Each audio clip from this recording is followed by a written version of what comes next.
इस कहानी में हम देखेंगे आसमान से कुछ पैरासाइट धरती पर गिरते हैं। वो इंसानों के दिमाग पर कंट्रोल पा लेते हैं और उनका काम था इंसानों पर हुकूमत करना। ये सीरीज 2024 में रिलीज हुई है और इसका नाम है पैरासाइट द ग्रे। कहानी के शुरुआत में हम देखते हैं आसमान से कुछ चीजें धरती पर गिरती हैं। उनके अंदर से पैरासाइट बाहर आते हैं। ये पैरासाइट बाहरी दुनिया के होते हैं और अगर ये इंसानी शरीर में घुस जाते हैं तो उसकी बॉडी पर पूरी तरीके से नियंत्रण पा लेते हैं। ऐसे ही एक पैरासाइट एक पार्टी के अंदर आकर गिरता है। वहाँ एक इंसान ने काफी ज्यादा ड्रिंक करी हुई थी। वो नशे की हालत में वहाँ पड़ा हुआ होता है। तभी वो पैरासाइट उसके कान के अंदर घुस जाता है और उसके पूरी बॉडी पर कंट्रोल पा लेता है। अब वो इंसान एक पैरासाइट बन चुका था और अपने सिर को पूरी तरीके से खोल लेता है। उसके सिर से टेंटिकल्स बाहर आते हैं जो कि बहुत लंबे हो सकते थे। वो पार्टी के अंदर सभी इंसानों को मारना शुरू कर देता है। अब हमें कुछ घंटों पहले का टाइम दिखाया जाता है। हमें एक लड़की सुई को दिखाया जाता है। सुई सुपरमार्केट के अंदर जॉब किया करती थी। वहाँ उसकी एक कस्टमर से कुछ बहस हो जाती है। वो कस्टमर काफी ज्यादा गुस्से में था और वो सुई को वहाँ से धमकी देकर चला जाता है। सुई अपनी जॉब खत्म करने के बाद अपने घर के लिए लौट जाती है, लेकिन वही इंसान उसका कार से पीछा करने लगता है। वो सुई की स्कूटी को अपनी कार से ठोक देता है जिसकी वजह से सुई नीचे गिर जाती है। अब वो इंसान कार से उतरता है और सुई की कमर में काफी सारे चाकू मार देता है। सुई वहाँ से अपने आप को बचाकर भागने लगती है, लेकिन उसके काफी ज्यादा चाकू लग चुके थे। वो भागते भागते वहीं झाड़ियों में गिर जाती है, जिसके बाद वो इंसान उसको मारने के लिए आता है, लेकिन तभी उस इंसान को बीच में से कोई काट देता है और वो इंसान वहीं मर जाता है। अब यहाँ क्या हुआ था ये हमें बाद में पता चलेगा। सुई को वहाँ एक इंसान देख लेता है और फिर वो पुलिस को कॉल कर देता है। अब पुलिस आती है और सुई को हॉस्पिटल में ले जाती है। सुई के केस की इन्वेस्टिगेशन करने के लिए कुछ डिटेक्टिव वहाँ आए होते हैं। वहीं हमें मिस्टर किम को दिखाया जाता है। मिस्टर किम भी पुलिस में काम करते हैं और वो सुई को काफी अच्छी तरीके से जानते हैं। वहाँ किम को किम के साथी डिटेक्टिव बताते हैं कि वो इंसान एक सीरियल किलर था। वो बिल्कुल पागल हो चुका था और कोई भी इंसान उससे ऊंची आवाज में बात करे तो वो उसे मार दिया करता था, लेकिन पता नहीं कैसे जब वो सुई को मारने के लिए बढ़ा तो वो खुद ही मर गया। और कमाल की बात ये थी कि डॉक्टर्स का कहना था जो सुई की कमर में चाकू के निशान थे वो काफी पुरानी चोट के हैं, क्योंकि वो जख्म पूरी तरीके से भर चुके थे। मिस्टर किम सुई से मिलने के लिए जाते हैं। दरअसल में बचपन में सुई के फादर उसे बहुत ज्यादा मारा करते थे, जिसके चलते बचपन में उसने पुलिस को कॉल कर दी थी। और जब उसको बचाने के लिए वहाँ पुलिस ऑफिसर आए थे तो वो पुलिस ऑफिसर मिस्टर किम ही थे। उस समय के बाद से किम सुई का ख्याल रखते हैं, जिसके बाद से सुई ने मिस्टर किम को अपना अंकल मान लिया और वो उनसे अपने फादर की तरह प्यार किया करती थी। सीन शिफ्ट होता है और दूसरी साइड हमें एक इंसान को दिखाया जाता है। इसका नाम कांग वू है। कांग वू एक गैंगस्टर होता है और वो एक दूसरी गैंग के लिए काम किया करता था। उसका काम था अपने अपोजिट गैंग के बॉस को मारना। वो उसे मारने के लिए जाता है, लेकिन वो बॉस बच जाता है, जिसके बाद कांग वू उससे बचकर वहाँ से भाग जाता है। कांग वू अपने घर न जाकर अपनी बहनों के घर चला जाता है। वहाँ उसकी छोटी और बड़ी बहन रहा करती थी। जब उसकी बड़ी बहन उससे मिलने के लिए आती है तो वो देखता है कि उसकी हरकतें काफी ज्यादा अजीब थीं। कांग वू उससे अपनी छोटी बहन के बारे में पूछता है, जिस पर उसकी बड़ी बहन बताती है कि वो घर छोड़कर जा चुकी है, लेकिन कांग वू को इन बातों पर यकीन नहीं होता। इसीलिए वो अपनी छोटी बहन के रूम में जाता है, जहाँ उसे अपनी छोटी बहन का फोन मिल जाता है। कांग वू को अपनी छोटी बहन के रूम में से एक कार्ड मिलता है। उस कार्ड के ऊपर एक चर्च की लोकेशन लिखी हुई थी, लेकिन शक करने वाली बात ये थी कि उसकी दोनों बहनें ही चर्च नहीं जाया करती थी। दूसरी साइड सुई हॉस्पिटल से डिस्चार्ज हो चुकी थी। वो वहाँ से वापस अपने घर जाने लगती है, लेकिन तभी अचानक से उसके कान में दर्द होने लगता है। वो एक बस के अंदर जाकर बैठ जाती है, लेकिन तभी उस बस के अंदर एक आदमी चढ़ता है। वो सुई को बड़ी ही अजीब निगाहों से देख रहा था। ये देखकर सुई काफी डर जाती है और वो उस बस से उतर जाती है। सीन शिफ्ट होता है और हमें एक कपल को दिखाया जाता है। उनमें से लड़की अपने फ्रेंड को अपने घर ले जाती है, लेकिन तभी उसके घर में अचानक से कुछ लोग घुस आते हैं। ये देखकर वो लड़का काफी ज्यादा घबरा जाता है,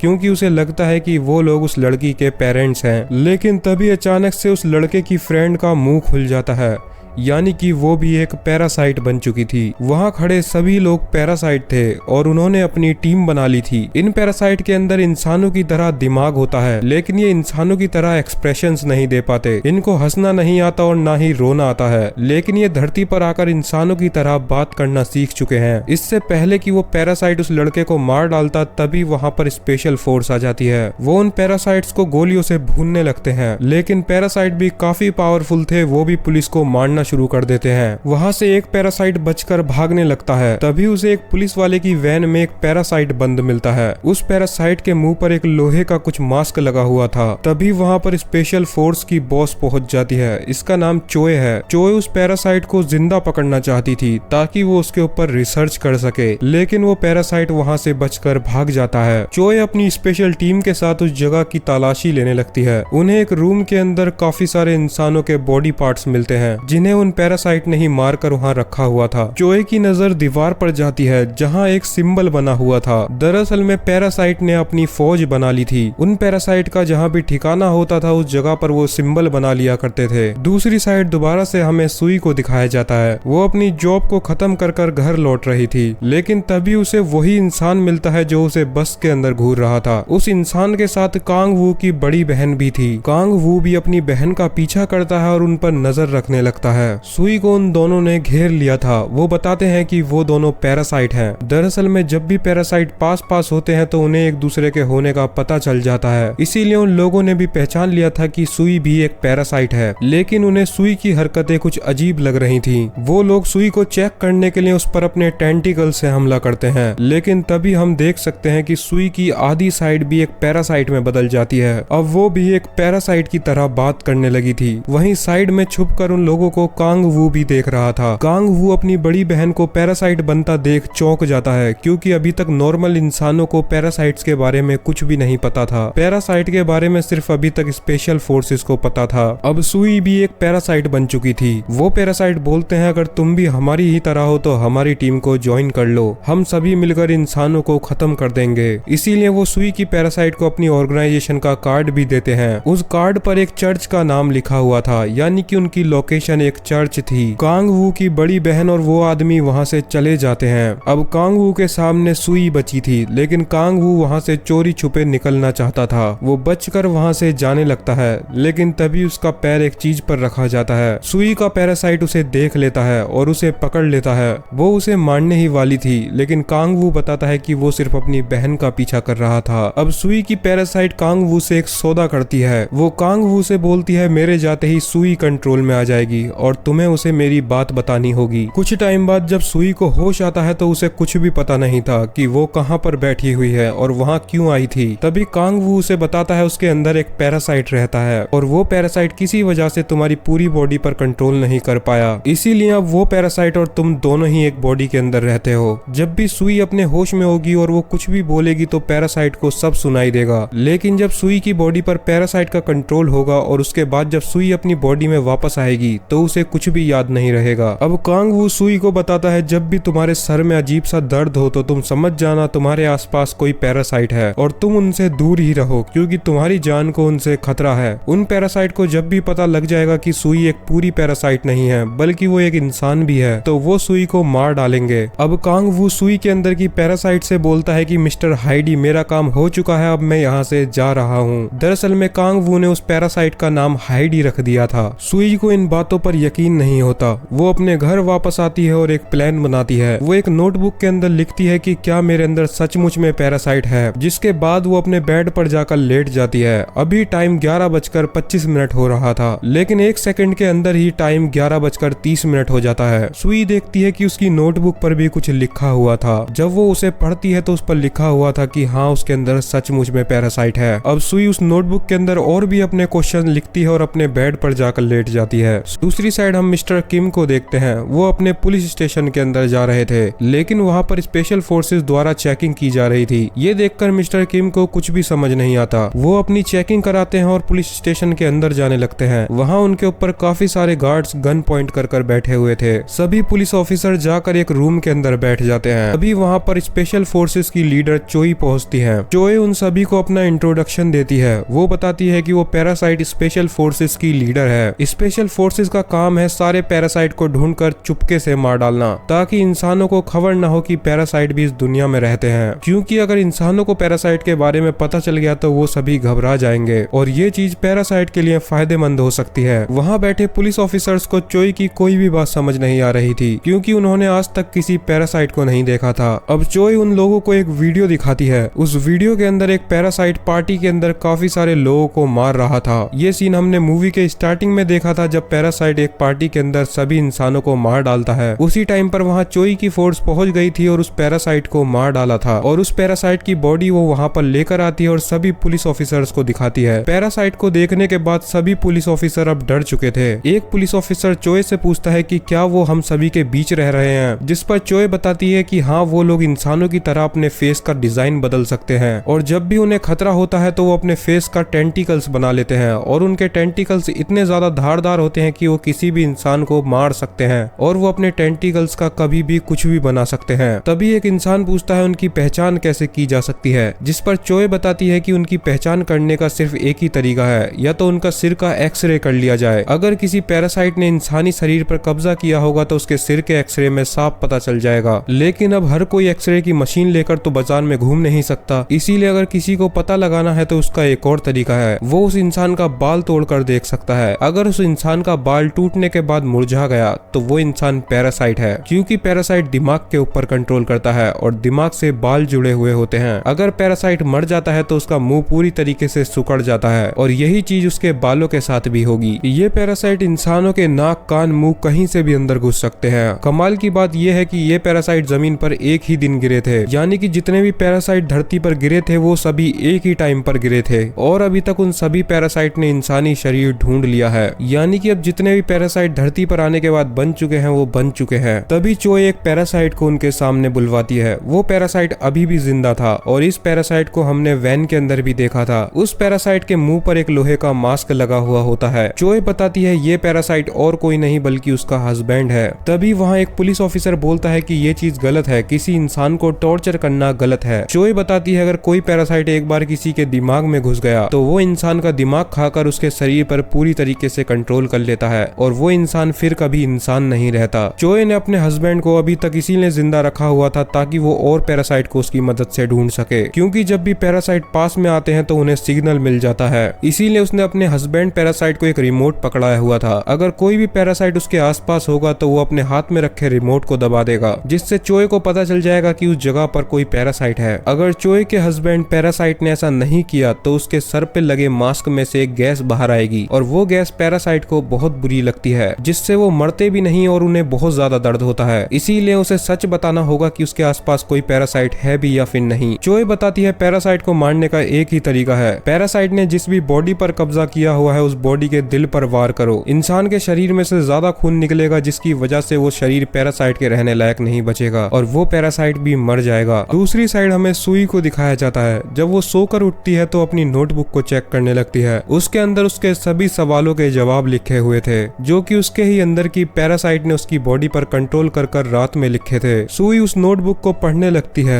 जहां उसके अंदर की पैरासाइट ने उसके अंदर काफी सारी चीजें लिखी थी। उसने लिखा था वो जब एक लार्वा थी तो आसमान से धरती पर गिरी थी। वो एक पैरासाइट थी और वो सुई के पास गिरी थी। उसे सुई का शरीर मिला इसलिए वो सुई के कान से अंदर घुस गई, लेकिन उसने देखा कि सुई तो मरने वाली है। अब क्योंकि वो पैरासाइट सुई के शरीर के अंदर घुस चुका था और अगर सुई मर जाती तो वो पैरासाइट भी मर जाता, इसीलिए उस पैरासाइट ने पहले सुई के जख्मों को ठीक करा, जिसकी वजह से उसकी काफी एनर्जी खत्म हो गई और वो सुई के दिमाग पर कंट्रोल नहीं कर पाई। अब वो सिर्फ पूरे दिन में सुई के दिमाग पर 15 मिनट ही कंट्रोल कर सकती। वो सुई को बचाने के लिए कुछ भी करेगी, क्योंकि अगर सुई मर गई तो वो पैरासाइट भी मर जाएगी। पैरासाइट ने सुई के मोबाइल के अंदर एक वीडियो भी छोड़ी थी ताकि सुई देख सके कि जब वो पैरासाइट में बदल जाती है तो कैसी दिखती है। जब सुई उस वीडियो को देखती है तो वो देख सकती है कि उसके फेस की आधी साइड एक टेंटिकल में बदल जाती है। ये देखकर सुई काफी ज्यादा डर जाती है। दूसरी साइड कांग वो अपनी छोटी बहन के मोबाइल के अंदर रिचार्ज करवाने के लिए आया था ताकि वो पता लगा सके कि उसकी छोटी बहन आखिर गई कहाँ। लेकिन तभी उसके ऊपर उसकी अपोजिट गैंग के लोग हमला कर देते हैं, जिसके बॉस को मारने की कोशिश कांग वू ने की थी। कांग वू उन सभी को मारने लगता है और किसी तरीके से वहाँ से बचकर भाग निकलता है। कांग वू अपने दोस्त को कॉल करता है और वो उससे पूछता है कि इन्हें मेरी लोकेशन के बारे में कैसे पता चला। कांग वू का दोस्त उसे बताता है तुम टेंशन मत लो, मैं तुम्हें लेने आता हूँ। लेकिन कांग वू उससे बोलता है कि तुम मुझे रात में लेने आना, मैं रात को ही लोकेशन शेयर कर दूंगा। दूसरी साइड हमें मिस्टर किम को दिखाया जाता है। मिस्टर किम को सुई के ऊपर शक हो रहा था, क्योंकि जब उन्होंने सुई के केस को दोबारा से पढ़ा था तो उन्हें शक हो रहा था कि सुई भी कहीं पैरासाइट बन चुकी है, क्योंकि इतने सारे चाकू लगने के बाद भी सुई जिंदा कैसे बच गई। और जिस तरीके से सुई को मारने वाला इंसान मरा था उसके शरीर पर ऐसे ही निशान थे जैसे पैरासाइट के मारने के बाद आते हैं। मिस्टर किम सुई से मिलते हैं और वो उससे बातें करने लगते हैं, लेकिन सुई की बातों से लग ही नहीं रहा था कि वो एक पैरासाइट है, इसीलिए वो उसका चुपके से एक बाल तोड़ लेते हैं और सुई का बाल भी नहीं सिकुड़ता। ये देखकर अब मिस्टर किम को पक्का भरोसा हो जाता है कि सुई कोई पैरासाइट नहीं है। वो उसे गिफ्ट में की चेन देते हैं और वहाँ से चले जाते हैं। रात को सुई जब अपनी जॉब पर से वापस लौट रही होती है तो रास्ते में उसे वही दोनों पैरासाइट मिलते हैं। वो दोनों पैरासाइट सुई को अपनी कार के अंदर बैठाते हैं और अपने बॉस से मिलाने के लिए ले जाने लगते हैं, क्योंकि आज रात को एक चर्च के अंदर उन सभी पैरासाइट की एक मीटिंग होने वाली थी। दूसरी साइड कांग वू भी उस चर्च पे नजर रखे हुए था, क्योंकि उसे भी वो कार्ड मिल गया था जिस कार्ड पे चर्च की लोकेशन लिखी हुई थी। तभी वहाँ पर सुई और कांग वू की बहन पहुंच जाती है। कांग वू उन लोगों को देख लेता है। सुई अब जब अंदर जाती है तो वहाँ पर काफी सारे पैरासाइट थे। वहाँ हमें उन सभी पैरासाइट के बॉस को भी दिखाया जाता है। इस पैरासाइट ने चर्च के फादर के ऊपर कब्जा कर लिया था। इसे लोग पेस्टर बुलाते हैं। उन सभी पैरासाइट का लीडर उन्हें एक वीडियो दिखाता है। इस वीडियो के अंदर हम उसी पैरासाइट को देख सकते हैं जो चोई से बचकर भाग गया था।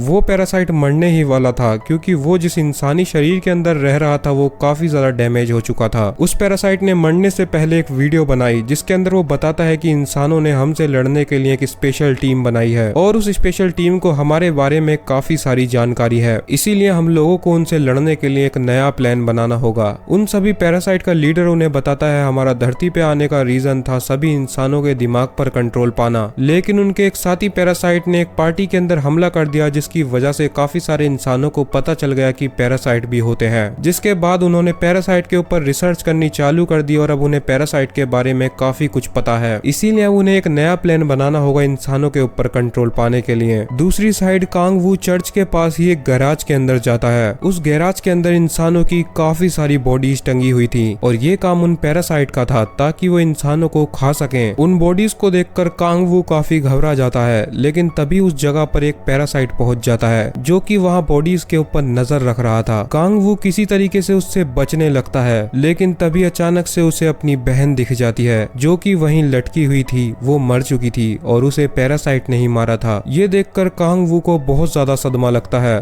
उसे गुस्सा आता है और वो उस पैरासाइट के ऊपर हमला कर देता है, लेकिन वो अकेला पैरासाइट से नहीं लड़ सकता था, इसीलिए वो वहां से बचकर अब भागने लगता है। दूसरी साइड चर्च के अंदर भी सभी पैरासाइट को पता लग जाता है कि उनके पास एक इंसान पहुंच चुका है, इसीलिए उनका लीडर उस इंसान को मारने का ऑर्डर देता है। सभी पैरासाइट वहां से जाने लगते हैं, लेकिन सुई की हरकतें काफी अजीब थी। इस बात को वो पैरासाइट नोटिस कर लेता है। कांग वू वहां से बचकर भागने लगता है, लेकिन तभी उसके सामने कुछ गैंगस्टर्स आ जाते हैं जो कि उसे मारना चाहते हैं। वो उन लोगों से बोलता है कि यहाँ पैरासाइट, यहाँ मॉन्स्टर रहते हैं, तुम लोग यहाँ से भाग जाओ, लेकिन वो उसकी बात को मजाक में ले लेते हैं। तभी वहाँ पर कांग वू की बहन और कुछ पैरासाइट पहुंच जाते हैं। वो उन सभी गैंगस्टर्स को मार डालते हैं। कांग वू वहाँ से किसी तरीके से बचकर भागने लगता है। रास्ते में उसे सुई भी मिल जाती है। सुई और कांग वू वहाँ से बचकर भागने लगते हैं। दूसरी साइड उन पैरासाइट ने सभी गैंगस्टर्स को मार डाला था। उनमें से एक पैरासाइट को पता चल जाता है कि एक इंसान यहाँ से बचकर भाग चुका है, इसीलिए वो अपने मुंह के टेंटिकल्स को पंखों में बदल लेता है और आसमान में उड़ने लगता है। दूसरी साइड कांग वू और सुई भागकर एक गैस स्टेशन पर पहुंच जाते हैं,